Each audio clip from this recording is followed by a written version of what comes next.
Hello students, आपण MST CET चे questions बघतोय. 2015चे क्वेश्चन्स पाहतोय, 15-16चे क्वेश्चन पाहतोय. नेक्स्ट क्वेश्चन आपल्याला बघायचा आहे, हा 2015ला विचारलेला आहे. MST CET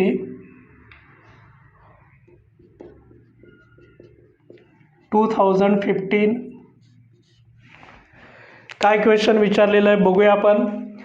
Which one of the following is not a natural method of vegetative propagation? Not a natural method. हे व्यवस्थित समजून घ्या. Not a natural method of vegetative propagation म्हणजे व्हेजिटेटिव्ह रिप्रोडक्शन किंवा व्हेजिटेटिव्ह प्रोपॅगेशनची नसलेली मेथड तुम्हाला ओळखायचं आहे. या 4 ऑप्शनपैकी कोणती मेथड आहे की जी व्हेजिटेटिव्ह प्रोपॅगेशनसाठी उपयुक्त नसते ते आपल्याला शोधायचे आहे. आपल्याला माहीत आहे ऑप्शन काय काय आहेत बघा. रनर आहे, फॉलियर बर्ड्स आहेत, स्टेम ट्यूबर आहे आणि ग्राफ्टिंग आहे. आता ह्या रनर मार्फत आपल्याला माहीत आहे रनर हा जमिनीच्या जवळून जातो आणि याच्या मार्फत व्हेजिटेटिव्ह रिप्रोडक्शन होतं. म्हणजे हा जो रनर आहे हे स्टेम असेल तर या ठिकाणाहून रनर असतो हा जमिनीच्या जवळ जातो, इथं नवीन रूट सिस्टीम तयार करतो आणि नवीन प्लांट तयार करत असतो. म्हणजे रनर मार्फत जे व्हेजिटेटिव्ह हा जो पार्ट दाखवलेला आहे हा रनरचा पार्ट आहे, हा रनर आहे.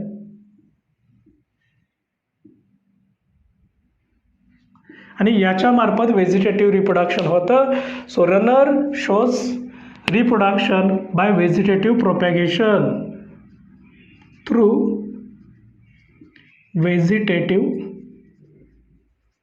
प्रोपॅगेशन. व्हेजिटेटिव्ह मेथड म्हणू आपण किंवा व्हेजिटेटिव्ह प्रोपॅगेशन.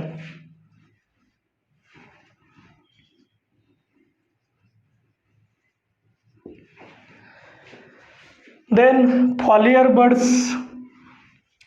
बर्ड्स समजा आपल्याकडं असे काही लिव्ज असतील, लिप असेल तर त्याचं बर्ड तयार होतं, फॉलियर बर्ड्स तयार होतं. आणि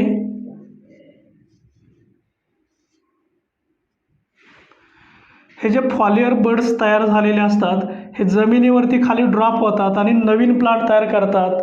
जमिनीवरती बर्ड पडतं, त्याला योग्य वातावरण मिळालं की ते रुजण्याची प्रोसेस होते आणि हे बर्ड खाली पडल्याने जमिनीवरती पडलं की याच्यापासून नवीन प्लांट तयार होतं. म्हणजे हे बर्ड ग्राउंड लेवलला पडलं की याच्यापासून नवीन प्लांट तयार होतं. Shows vegetative method foliar bird. Stem tuber आहे. स्टेम ट्यूबरचं एक्झाम्पल आपण बघितलं होतं पोटॅटो.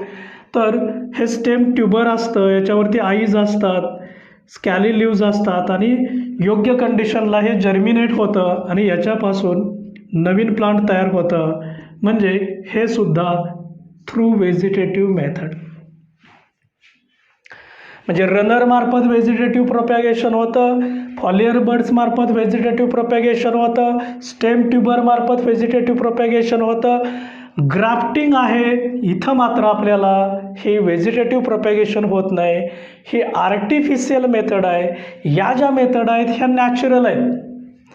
म्हणजे स्टेम ट्यूबर असेल, रनर असेल, फॉलियर बर्ड्स असतील, ही नॅचरल मेथड आहे, ही नॅचरल आहे, हेही नॅचरल आहे. ग्राफ्टिंग मात्र आर्टिफिशियल मेथड आहे. So is artificial method.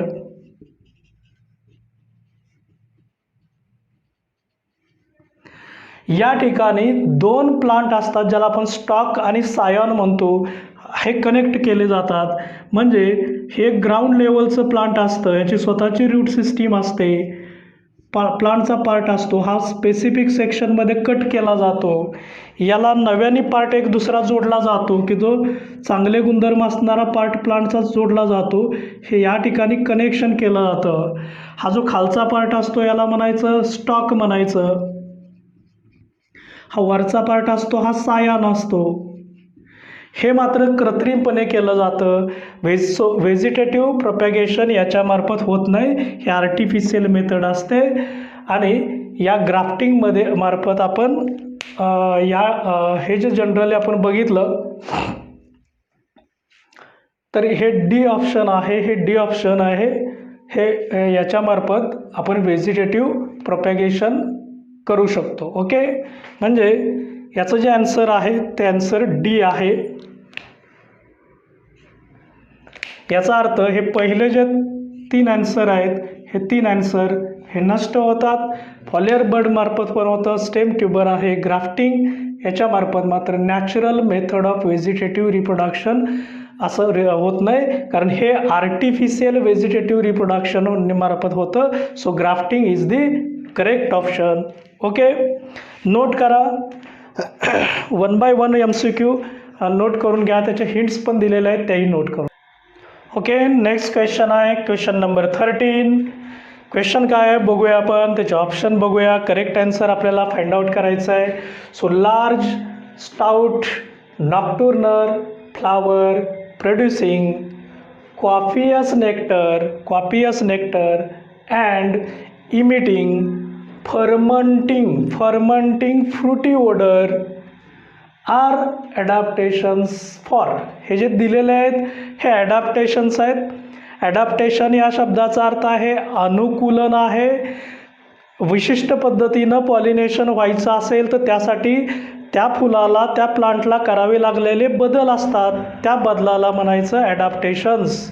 So modifications for the pollination are called as adaptations. आता अशा काय काय ॲडॅप्टेशन्स आहेत, म्हणजे आपल्याला दिलेले काय आहेत तर हे दिलेले आहेत ॲडॅप्टेशन्स गिवन आहे. तुम्ही क्वेश्चन व्यवस्थित रीड करा आणि त्या क्वेश्चनमध्येच सगळं माहिती तुम्हाला असते, फक्त त्याचा अर्थ समजायला पाहिजे की हे दिलेले क्वेश्चनमध्ये आहेत हे बदल आहेत, ॲडॅप्टेशन आहेत. आता काय काय बदल आहेत तर लार्ज आणि स्टाउट फ्लावर आहेत ते, म्हणजे थोडे टफ फ्लावर आहेत. नॉक्टर्नल आहे म्हणजे रात्री ओपन होतात, ओपन ॲट नाईट, याला आपण नॉक्टर्नल म्हणतो. So open during night, at night. Producing copious nectar, त्याच्यामध्ये जो नेक्टर असतो, फुलातील जो रस असतो ज्याला मकरंद म्हणतो तो कॉफियस असतो, कॉफियस नेक्टर आहे.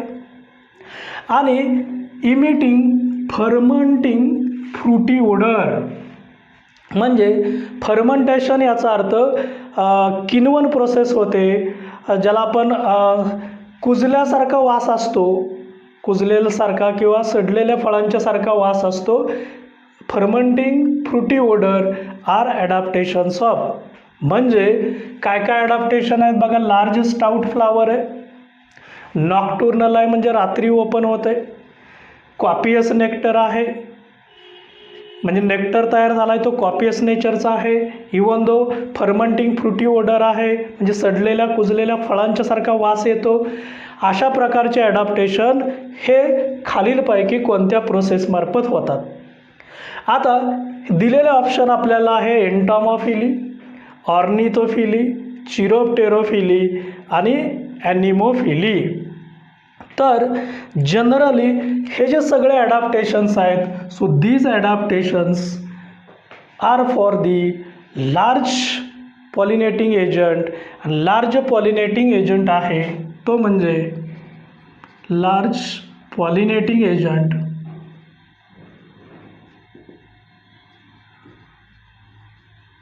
आणि तो पॉलिनेटिंग एजंट आहे तो म्हणजे बॅट, की जो नॉक्टर्नल आहे.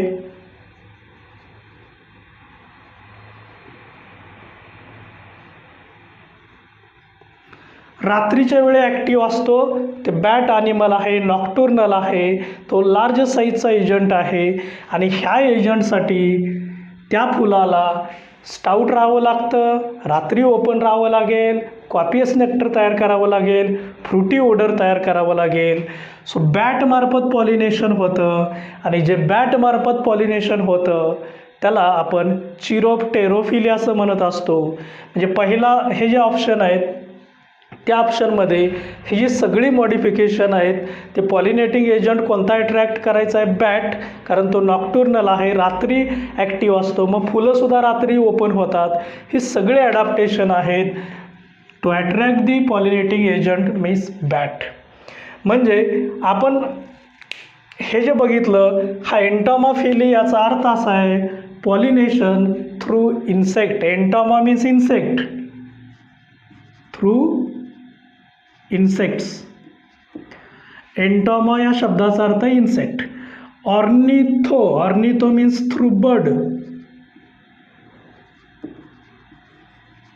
बर्ड्स मार्फत पॉलिनेशन होतं, याला म्हणायचं ornitho. So pollination through birds. Chiroptero means bat, through bat. आणि ॲनिमो मीन्स माहीत आहे तुम्हाला विंड, थ्रू विंड किंवा एअर म्हणतो आपण याला. तर आपल्याला माहीत आहे ही सगळी मॉडिफिकेशन आहेत for to attract the bat. म्हणजे आपल्याकडं जो करेक्ट ऑप्शन आहे तो chiropterophily. So C is the correct option.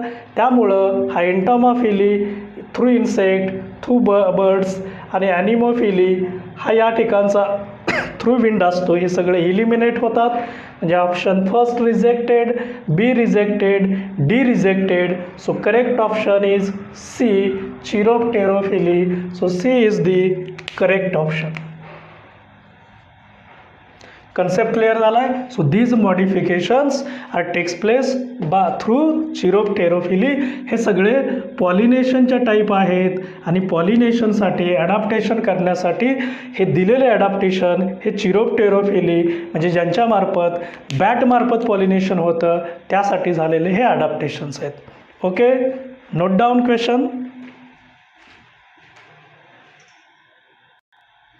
Okay, next question आहे क्वेश्चन नंबर 14 आहे. क्वेश्चन काय काय बघूया, ऑप्शन काय दिलेले आहेत हे अभ्यासूया. दी जिम्नोस्पर्मिक एंडोस्पर्म. जिम्नोस्पर्मिक एंडोस्पर्म म्हणजे जिम्नोस्पर्मचा endosperm differs from an angiospermic endosperm. म्हणजे आपल्याला माहीत आहे प्लांटचे जे टाईप्स आहेत जिम्नोस्पर्म्स, एंजिओस्पर्म्स हे दोनही फेनोरोगॅमचे टाईप्स आहेत. तर जिम्नोस्पर्मिक एंडोस्पर्म आणि एंजिओस्पर्मिक एंडोस्पर्म असतो. याच्यात काय काय डिफरन्स असतात. So gymnospermic endosperm differs from angiospermic endosperm because in gymnosperms it is. आता या दोघांच्या मधला एंडोस्पर्ममधला काय फरक असतो हे आपण बघणार आहे. म्हणजे जो एंडोस्पर्म असतो, आता एंडोस्पर्म हा जनरली फर्टिलायझेशन नंतर तयार झालेला पार्ट असतो, पोस्ट फर्टिलायझेशन चेंजेसमधला पार्ट असतो. सो आफ्टर फर्टिलायझेशन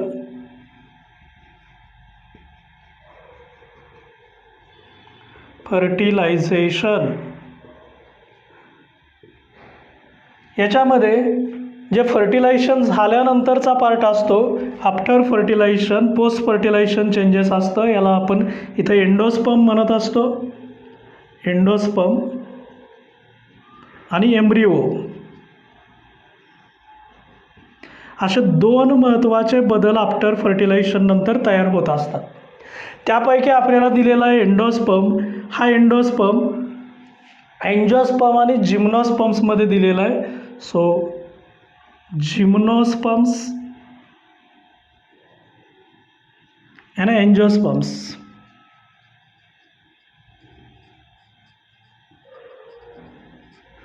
यांच्यामध्ये दिलेला आहे. आता काय फरक असतो, मेन डिफरन्स असा असतो की हा जो जिम्नोस्पर्मचा एंडोस्पर्म असतो म्हणजेच हा दिलेला एंडोस्पर्म असतो आणि डायकॉटचा एंडोस्पर्म आहे म्हणजेच एंजिओस्पर्म असेल किंवा एंजिओस्पर्ममध्ये डायकॉट, मोनोकॉट, जिम्नोस्पर्म असतील. तर हा जो असतो हा एंजिओस्पर्मचा एंडोस्पर्म हा ट्रिप्लॉइड असतो म्हणजे 3N असतो आणि हा मात्र हॅप्लॉइड असतो. जिम्नोस्पर्मचा एंडोस्पर्म हॅप्लॉइड असतो.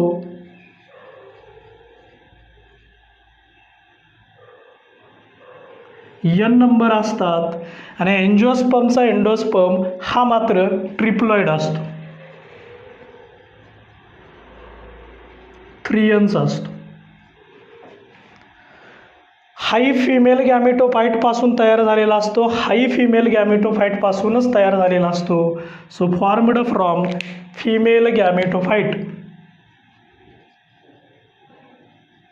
फिमेल गॅमेटोफाइट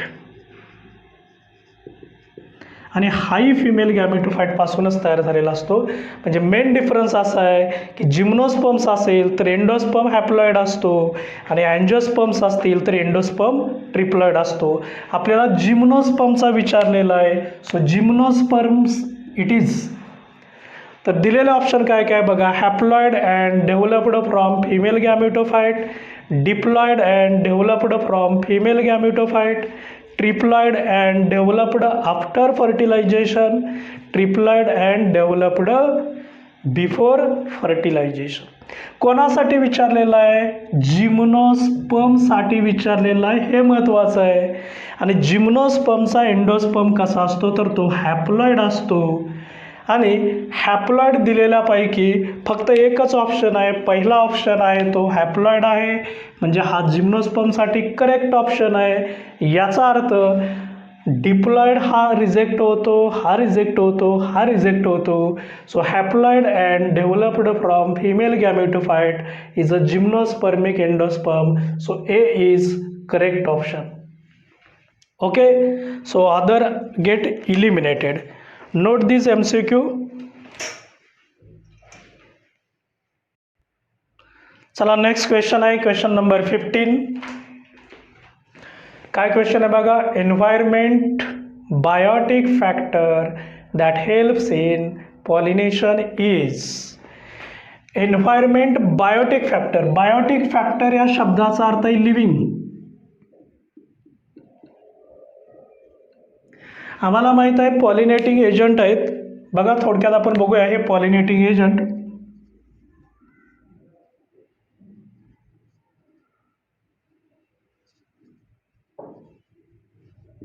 हे दोन महत्त्वाचे टाईप्स असतात. एक अबायोटिक आणि दुसरं बायोटिक. म्हणजे नॉन लिव्हिंग आणि लिव्हिंग. नॅचरल घेतोय आपण, नॉन लिव्हिंग. आणि बायोटिक या शब्दाचा अर्थ माहीत आहे लिव्हिंग. ओके. आता हे जे नॉन लिव्हिंग फॅक्टर्स आहेत ह्या नॉन लिव्हिंगमध्ये विंड आणि वॉटर हे दोन महत्त्वाचे फॅक्टर येतात. बायोटिक लिव्हिंग फॅक्टरमध्ये insects, birds, bat, snail, snake असे अनेक फॅक्टर्स आहेत. तर आपल्याला काय विचारलं आहे. Environment biotic factor that helps in pollination. Biotic factor विचारलेला आहे. लिव्हिंग फॅक्टर आहे. बघूया आपण काय काय. Air is a non living आहे. याचा अर्थ अबायोटिक आहे. वॉटर अबायोटिक आहे.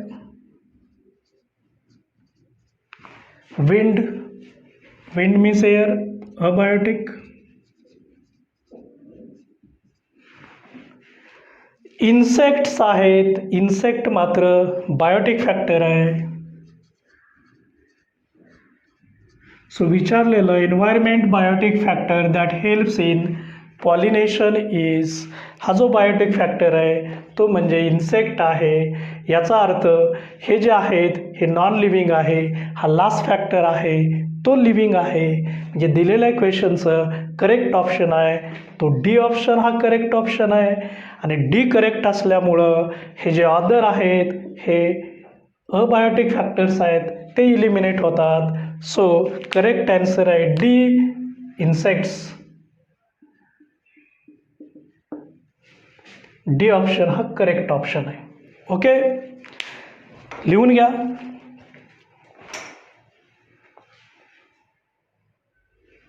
ओके, नेक्स्ट क्वेश्चन आहे. क्वेश्चन नंबर 16 आहे.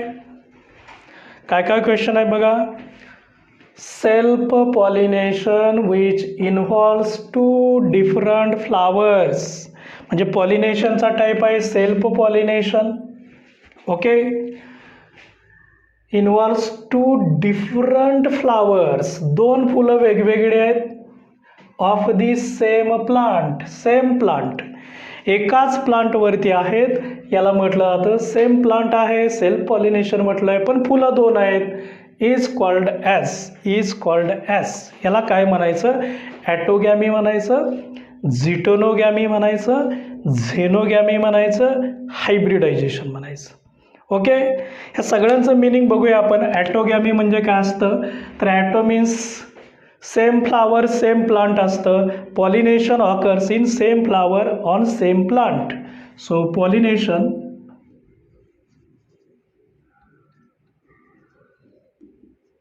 On same flower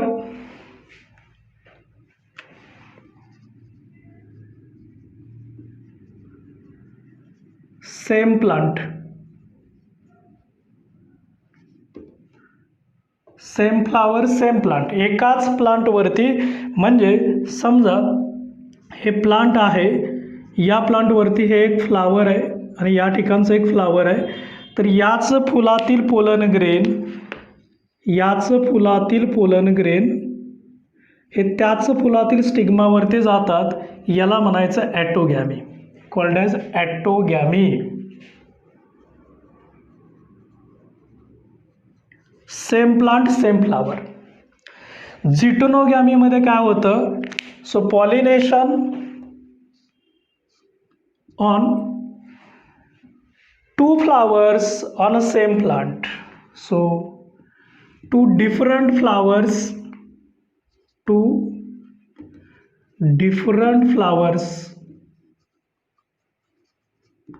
on same plant. म्हणजे हे एकच प्लांट आहेत, तर या फुलातले पोलन ग्रेन इकडच्या फुलातील स्टिग्माकडे जातात, याला म्हणायचं झिटोनोगॅमी.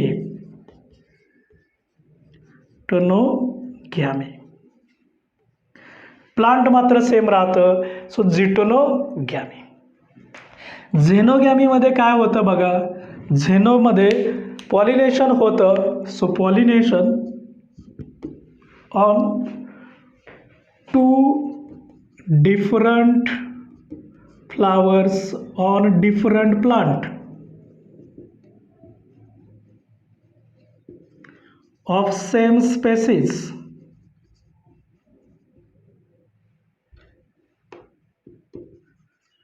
दोन प्लांटमध्ये होतं, म्हणजे हे एक प्लांट आहे, असंच दुसरं एक प्लांट असेल.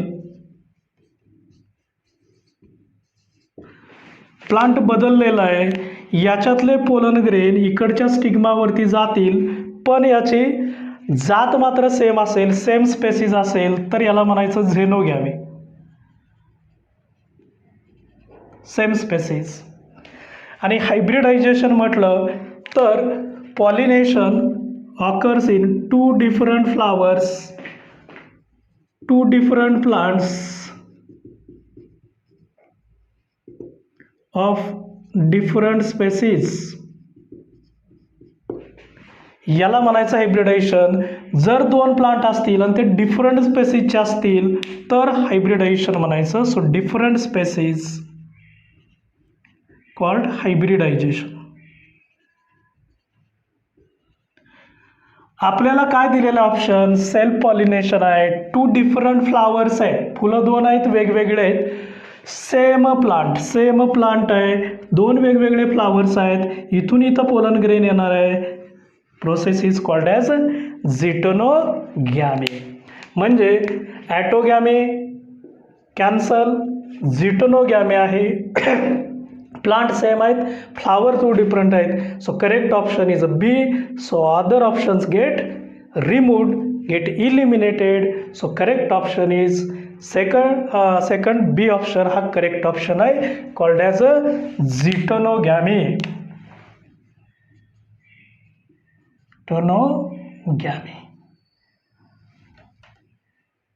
That means B is a correct option. Okay, note these MCQ.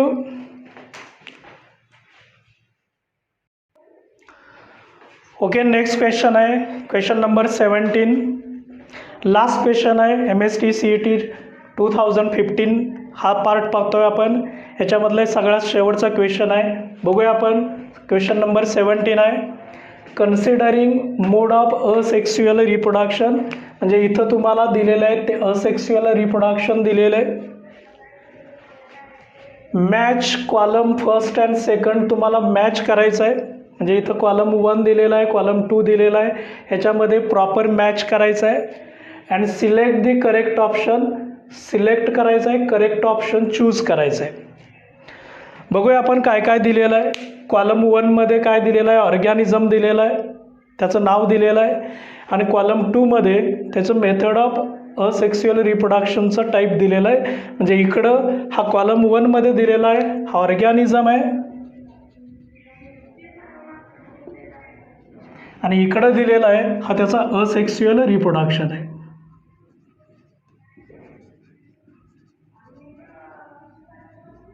Asexual reproduction. बघूया आपण ऑर्गॅनिझममध्ये कॉलम 1 फर्स्टमध्ये काय काय दिलेलं आहे. ईस्ट आहे, त्याच्यानंतर पेनिसिलियम आहे, पेनिसिलियम. त्याच्यानंतर फिलामेंटस अल्गी हा ऑर्गॅनिझम आहे, फिलामेंटस अल्गी. आणि chlamydomonas. So yeast, penicillin, filamentous algae and chlamydomonas हे आपल्याला या ठिकाणी दिलेलं आहे. मग हा जो आहे हे दिलेलं ऑर्गॅनिझम इथं दिलेलं आहे. इकडं काय काय दिलेलं आहे. Asexual reproduction, fragmentation through fragment होतं, त्याला म्हणायचं फ्रॅगमेंटेशन. झूस्पोअर्स मार्फत होतं, थ्रू झूस्पोअर्स. बडिंग मेथडने होईल, बड मार्फत होईल, थ्रू बड होईल. आणि कोनिडिया मार्फत हे असेक्स्युअल रिप्रोडक्शन होत असतं. 1 बाय 1 आपण बघणार आहे. कॉलम 1मध्ये फर्स्ट ऑर्गॅनिझम आहे ईस्ट. आणि आपल्याला माहीत आहे ईस्टमध्ये असेक्स्युअल रिप्रोडक्शन होतं, थ्रू बडिंगने होतं. कारण ईस्ट हा युनिसेल्युलर आहे, एकपेशी आहे. मग याचे एक आउटग्रोथ तयार होते, बड तयार होतं. आणि ह्या बडमार्फत नवीन तयार होतं. म्हणजे ईस्टचा ईस्टची प्रॉपर मॅच पेअर आहे ती म्हणजे budding. So east budding. Okay. आता पेनिसिलिन पाहायचं आहे. पेनिसिलिन हा फंगसचा टाईप आहे. आणि पेनिसिलिन फंगस आहे, ही पेनिसिलिन फंगस असते. ही जर आपण फंगस बघितली तर अशा पद्धतीनं ही फंगस आहे. आणि याच्याकडे अशा पद्धतीचे कोनिडिओफोर, हा कोनिडिओफोर असतो. आणि इथं स्पेरिकल स्ट्रक्चर तयार होतात, याला म्हणायचं कोनिडिओफोर. आणि याच्यावरती तयार झालेल्या स्पेरिकल स्ट्रक्चरला म्हणायचं कोनिडिया. आणि कोनिडियामार्फत जे रिप्रोडक्शन होतं सेक्स्युअल ते पेनिसिलिनमध्ये होतं, कारण हे पेनिसिलिन फंगस आहे, पेनिसिलियम फंगस आहे. So penicillium through conidia, through conidia, through conidia. Okay. आता फिलामेंटस अल्गी, अल्गी आहे, फिलामेंटस आहे, हे अल्गी आहे. ग्रीन फिलामेंटस अल्गी आहे. ही फिलामेंटस अल्गी अनफॉर्च्युनेटली इथं कट झाली तर याचे वेगवेगळे फ्रॅगमेंट्स तयार होतात, पीस तयार होतात. आणि या फ्रॅगमेंट्सपासून नवीन ऑर्गॅनिझम तयार होतो, फ्रॅगमेंटेशन होतं, याला म्हणायचं फ्रॅगमेंटेशन. हा अल्गीचा पार्ट आहे, फिलामेंटस अल्गी आहे. So filamentous algae shows asexual reproduction by fragmentation, by fragmentation. Clear. Chlamydomonas आहे, क्लायमॅन्डोमान्समध्ये झूस्पोअर्स तयार झालेले असतात. सो अशा पद्धतीचे कोनिकल स्पोअर्स असतात. आणि याला फ्लाजेल असतात, याला झूस्पोअर्स म्हटलं जातं, स्पोअर्स. आणि zoospores are shows asexual reproduction in क्लायमॅन्डोमान्स.